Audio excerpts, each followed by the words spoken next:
Gabriel ends this passage by telling Daniel, as soon as you began to pray, an answer was given, which I have come to tell you, for you are highly esteemed. I don't know if you've been listening lately, but you may have heard an increase in the number of reflective stories based around the 9/11 attacks on the World Trade Center as we near the 10-year remembrance that changed our world. What I've noticed, however, is what seems to be missing in those reflections. What's missing are the stories that revolve around the other incidences of that day. Of Western Pennsylvania, where Flight 93 was forced down by passengers to prevent another attack on Washington. What's not mentioned is the attack itself that took place on the Pentagon in D.C., when Flight 77 crashed into the western side of that building. Inside the Pentagon, near the attack site, there was a daycare center. That morning it was filled with toddlers and with infants that all needed to be evacuated, needed to be gotten out in safety. The staff of the daycare center was insufficient to be able to provide such a move. As the director of the center was contemplating how this was going to take place, a Marine comes rushing in and asks what needs to be done. He turns and leaves, and about 2 minutes later returns with another 40 Marines. Each of these soldiers grabbed a crib with an infant inside of it and dragged them, along with taking the toddlers and the staff, and moved them to a nearby park about 3/4 of a mile away. The Marines circled the wagons like in a Western movie as they placed the cribs in a circle with the staff and the toddlers corralled inside of it. And the Marines proceeded to stand sentry around the outside of the perimeter until the parents of these children could be contacted and safely taken home. As soon as the director's prayers for guidance and assistance were lifted, an answer was given. Assistance was sent in the form of a Marine, which in a situation like this could be considered an angel, a godsend, a messenger of God.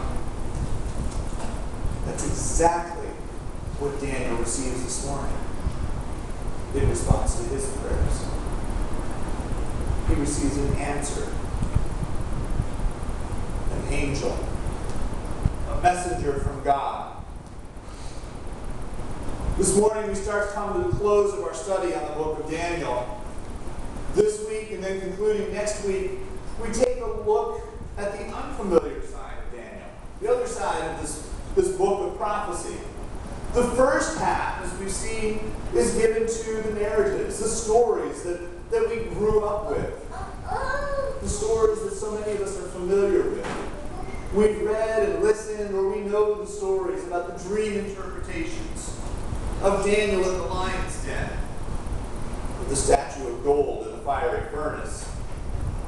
Stories that since children we have listened to, and we've come to see them as a witness to how our faith and obedience in God can protect us. But the last 6 chapters are a little bit different. They revolve more around the prophetic visions of Daniel that lead to the coming of the Messiah. And we don't tend to think of Daniel as one of the prophets that proclaim the coming of Christ to the people of Israel, but in fact, as a response to this confessional prayer, he receives just that.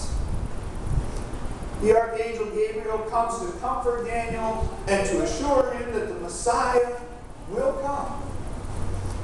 And he proceeds to tell Daniel, depending on how dates are interpreted, almost the exact date when the anointed one of God will arrive.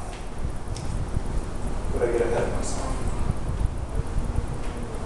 This vision of response to prayer. The prayer itself was not for himself, but rather it was lifted for the people of Israel. It was long, but did you hear that prayer of confession? I was tempted to use it for our prayer this morning, but I thought it might be a little more beneficial just to hear the words. Daniel lists this prayer as confession for all the sins of the Israelites. He asks for forgiveness. He asks for mercy. And he looks for reconciliation for all that they have done against the will of God. This prayer is one of the Bible's most definitive models for confessional prayer. And we could probably look at it all day as to why it is such. But I'm going to save us from that marathon and only bring out 3 points. What we do get from this prayer is that when Daniel prays, he prays to the God of whom he has a personal and intimate relationship with. He prays expecting that prayer will meet a response. And because it is a part of that intimate relationship and is expected as a response, it also serves as an acknowledgement of the covenant which God has established with his people. We've talked about prayer as a conversation, as talking between God and ourselves, but Daniel takes this conversation to an intimate level, to a level of father-son, mother-daughter conversation. Daniel prays to God here in this passage. He has a heart-to-heart conversation, a heart-to-heart talk, because he feels the burden of the wrongs that Israel had committed against God. God is right. He is righteous. He is good. And God's will is perfect, and it is the actions of God's people that have caused this separation. Daniel wants to get this off of his chest. So he does just that to his greatest confidant,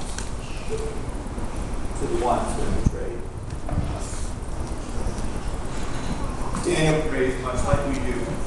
He calls upon God by some name or title 13 times over the course of this prayer.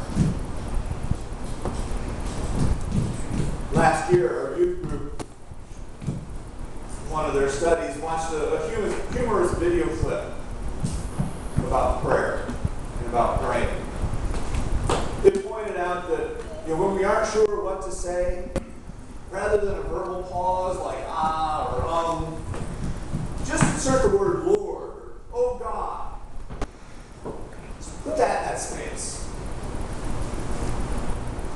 Daniel uses these titles as a means, not as a verbal pause, but as a means of knowing whom he is talking to. In fact, Daniel talks and calls out to my God 3 different times. He calls to our God 5 times. Interestingly,